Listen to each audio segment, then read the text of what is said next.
Gustavo Neri here with my uncle, Coach Rozier. Sobrino.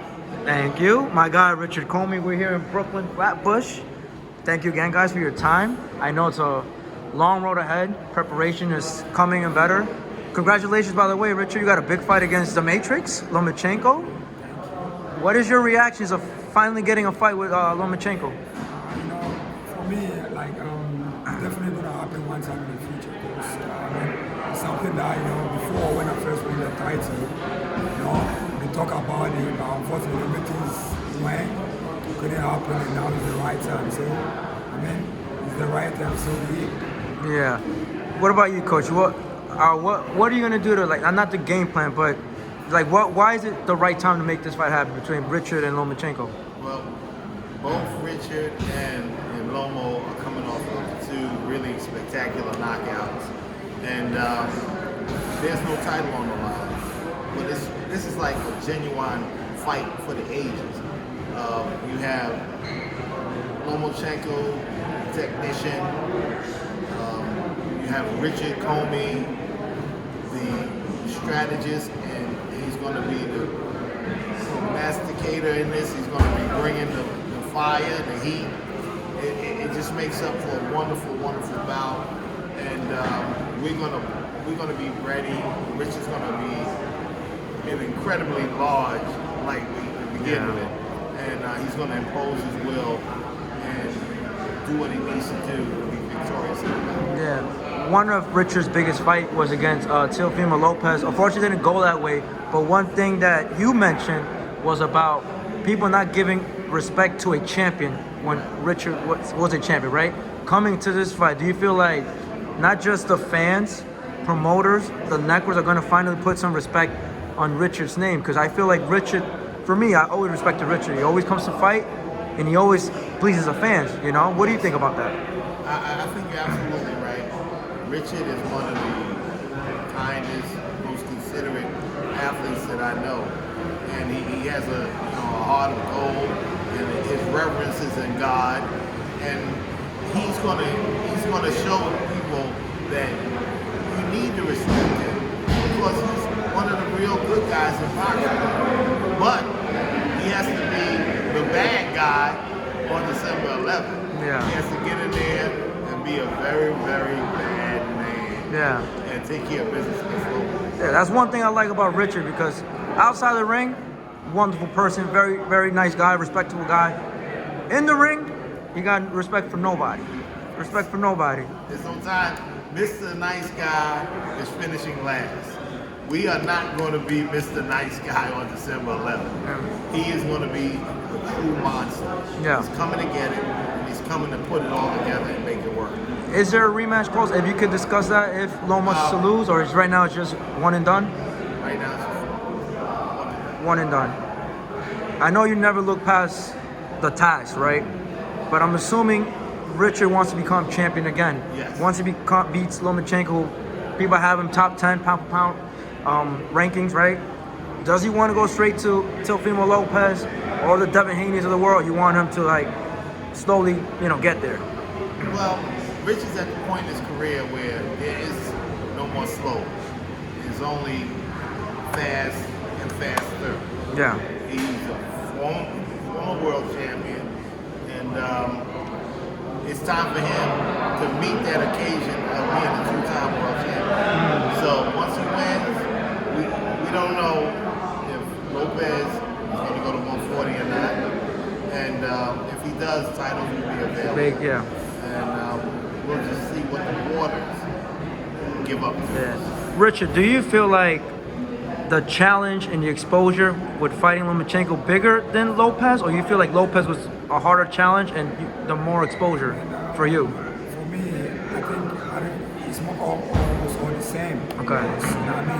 Roma in the sport as a mandatory to fight me, and it did, and whatever happened. And now I'm at a point whereby we both came from a big win, and it has to happen. And I'm glad because he's the bigger names out there, and it's always good to find the biggest out there. So that people, like you said, a lot of people don't really give me credit, but it's okay because throughout my life, I'll be on the bottom and nobody give me, nobody give it to me. You know, I had to work as hard twice, to get to where I am. So I'm used to it. Yeah. To God be the glory, regardless of how late I start, how late I'm mature, 1 year of amateur, but this is who I am, so it is what it is. Yeah, I also like the fact that even after the fight with you and Lopez, the love was still there, the respect was still there. Yeah, I mean, this is sport of boxing, and we have life after boxing, you know what I mean? So you want to be the kind of, you know, there's always life after boxing, you know, you want to be the bad. I don't want to, I'm genuinely, I'm a very, very humble and a nice person, so I don't want to carry whatever goes on the ring outside the ring. Yeah. I did want to mention, I know, Richard, knowing you for 3 years now, when we talk about breaking down fights, you're more like, you just want to see it as a fan. So I'll go with Coach about this one. Devin Haney, Joseph Diaz Jr. Yes. That's going to be a very interesting fight. Yeah. Boxer against brawler. And we have to see what happens. Yeah. I mean, these are two very talented young men. Yeah. And I think it's going to end up being fireworks. As a coach, because I know coaches has the task, I would say. It's not a written rule, right?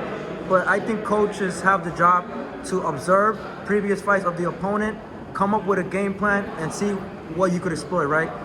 I'm no coach, but I will say that Diaz has had the right fights for a Devin Haney. I look at the fight with Gary Russell. He lost the fight, but I think the speed and elusiveness of Russell taught him something. Farmer, southpaw, I think, you know, he's defensive. I think he's good. That night, I don't know what happened, but I think it was a good fight. Fortuna, I don't think technically he's not where he is, but being at that weight class, he's big, prepared him to 135. Would you agree, Coach? I do agree with you. Experience-wise, JoJo has had quality experience. And having quality experience is going to make him a better athlete for the task at hand. Now, Devin is a true talent, and that's what makes it so interesting. Yeah. The core of it. So I'm looking forward to see who can establish their best means to take control of the environment in that ring. Yeah. And I can see one of those fights for Commey down the road too. Yes, I can. Big also. fight. I can also. You know? We're going to be ready for everything and anything. We're getting ready for Lomo now. That's our only concern, and then we'll move on from there. There you go. I'll leave it up. One more question for Coach. Big fight this week. We got Canelo Plant. A lot of people are actually going for Plant this time around. I don't know if it's strategic, mainly because of the skills, but a lot of people just going for Plant. I personally think Canelo's going to win, but what do you think, Coach? I think that Canelo is at the top of his game. And if you're at the top of your game, you're at the top of winning. Yeah. So I think it's going to be an engaging fight, but I think Canelo has so many weapons now that he will be victorious. Yeah. Like I said, guys, thank you so much. It's actually great to actually see you guys, not on virtual, not on Zoom, like in person. I'm pretty happy to see you guys. The family's good. I'm blessed that you guys are doing well, and hopefully this continues, that we don't have to deal with this virtual stuff and whatnot. And like I said, before we finish, Sobrino, December 18th. Newburgh Armory. Okay. Second show. One for All Promotions. Okay. Havoc Advisory. We're coming together. Nice. Bring some new talent to the table. Make sure you come to the show. Is there any names you could discuss right now, like who's going to show, or? Lisa Rodriguez, Julian Sosa. He's making his comeback. Okay. James Wilkins. Crunch Time. Okay. We have a few more surprises. Okay. But we're going to bring some quality young boxers to the forefront. So people that are interested in, when they see this video, what are the ticket price? What's the range? Tickets are 50 and a 125. 125. VIP, 1,500 for a table. And we're going to have a fantastic time. Okay. The first show was a monster. Okay. I want to give big credit to my brother from another mother, Ellis David, the CEO of One Form Promotions. He's new to the game, but he's doing a fantastic job of learning it, and we're going to take it to the top. There you go. I'm very glad that everything's going well. I know this was a project that I believe you discussed with me like a year ago, 2 years ago. And I was like, okay.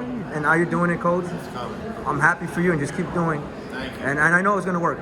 And Richard, like I said, I don't even got to tell you work hard, because you work hard even on your vacation. This guy's working out. That's right. I always love to work hard. That's my nature. You know what I mean? I want to be in that nature. I mean, I just want to say big thanks to all the guys that follows me, and you know what I mean, I love you so much. I fight for you, especially my people from Ghana. You're always in my heart, and I fight for you regardless of what happened. We keep the spirit high. Yes. So all the guys that support me, you know what I mean. Someone like also right from the day I met him in 2015 in Florida. Okay. He's been one of my best guys, and he always supports me. You know what I mean? Man, I thank everyone, man. I thank everyone. Thank you again, guys. I appreciate it. Thank you, Richard. Thank you, Uncle Rosier. We'll see you guys soon.